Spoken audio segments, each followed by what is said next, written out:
नमस्कार दोस्तों, स्वागत है आपका विनायक क्रिएशन में। आज मुझे अपनी पेंटिंग बनाते वक्त एक कहानी याद आई जो मैं आप लोगों को सुनाना चाहती हूँ। तो कहानी कुछ इस प्रकार है। बहुत समय पहले की बात है, जब देवताओं और असुरों के बीच समुद्र मंथन हुआ। तब क्षीर सागर से एक एक करके 14 अद्भुत वस्तुएं और दिव्य शक्तियाँ प्रकट होने लगीं। फिर एक ऐसा समय आया जब पूरे समुद्र में अद्भुत प्रकाश फैल गया। कमल के फूल पर विराजमान होकर माता लक्ष्मी प्रकट हुईं। उनके हाथों में कमल था। उनकी छवि अत्यधिक सुंदर थी और उनके चारों ओर दिव्य आभा फैली हुई थी। उन्हें देखकर देवता, ऋषि और सभी दिव्य शक्तियाँ प्रसन्न हो उठीं।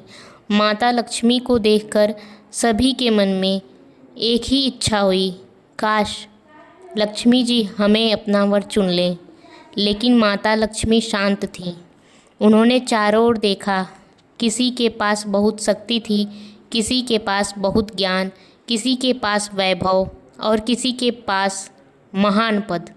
लेकिन माता लक्ष्मी के मन में एक प्रश्न था, जिसके साथ मैं अपना जीवन साझा करूंगी, क्या उसके हृदय में अहंकार होगा या करुणा?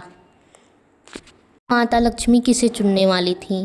क्या होने वाला था उनका फैसला? तो आइए आगे कहानी में जानते हैं। माता लक्ष्मी एक एक करके सभी की ओर देखने लगीं। उन्होंने देखा कि शक्ति होने पर भी कई लोगों के मन में क्रोध था। कहीं ज्ञान था तो उसके साथ अभिमान भी था। कहीं धन था लेकिन उसे खोने का डर था। तब माता लक्ष्मी की दृष्टि श्री हरि विष्णु पर पड़ी। भगवान विष्णु शांत भाव से विराजमान थे। उनके चेहरे पर न अहंकार था, न ही किसी को पाने की इच्छा। विष्णु जी सभी को समान दृष्टि से देख रहे थे। माता लक्ष्मी कुछ पल तक भगवान विष्णु को देखती ही रह गईं। फिर माता के चेहरे पर हल्की सी मुस्कान आई। उन्होंने मन ही मन कहा, जहाँ धर्म है, जहाँ शांति है, जहाँ करुणा है और जहाँ अहंकार तृण मात्र भी नहीं है, वहीं मेरा स्थान होना चाहिए। माता लक्ष्मी ने अपने हाथों में पकड़ी फूलों की माला भगवान विष्णु के गले में पहना दी। सारा वातावरण दिव्य प्रकाश से भर गया। देवताओं ने जय जयकार की। उस दिन से माता लक्ष्मी और भगवान विष्णु का दिव्य साथ संसार के लिए एक उदाहरण बन गया। लेकिन उनकी कहानी केवल पति पत्नी के साथ की कहानी नहीं थी। यह धर्म और समृद्धि के संतुलन की भी कहानी थी। भगवान विष्णु संसार की रक्षा और धर्म की स्थापना करते हैं और माता लक्ष्मी संसार में सुख, समृद्धि और शुभता का आशीर्वाद देती हैं।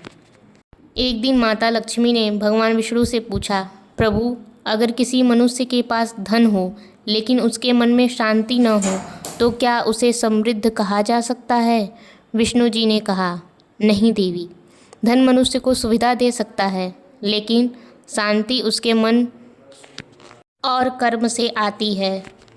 माता लक्ष्मी बोली, और अगर धन कम हो लेकिन वह मनुष्य ईमानदार तथा दूसरों की सहायता करने वाला हो और अपने जीवन से संतुष्ट हो, तब? विष्णु जी बोले, देवी, वही मनुष्य भीतर से धनी है। लक्ष्मी जी ने प्रसन्नता से कहा, तब संसार को यही सीख देनी चाहिए कि मेरा आशीर्वाद केवल सोने चांदी में नहीं बल्कि सुखी परिवार, अन्न, प्रेम, संतोष और अच्छे कर्मों में भी दिखाई देता है। भगवान श्री हरि विष्णु ने माता लक्ष्मी की ओर देखते हुए कहा, और यही कारण है कि आपका स्थान मेरे हृदय में है।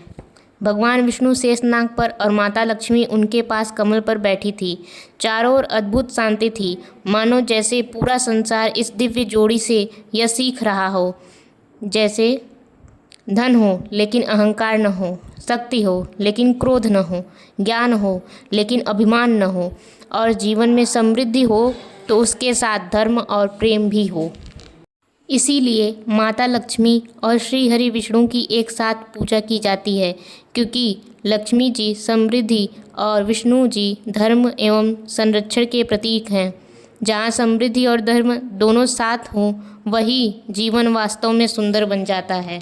सीख: सच्ची लक्ष्मी केवल धन से नहीं बल्कि सुख, शांति, संतोष और शुभता है। और सच्ची समृद्धि वही है जो धर्म और अच्छे कर्मों के साथ मिले। दोस्तों, ऐसी और कहानी पेंटिंग के साथ सुनने के लिए हमारे चैनल को सब्सक्राइब कर लें। जय लक्ष्मी नारायण की।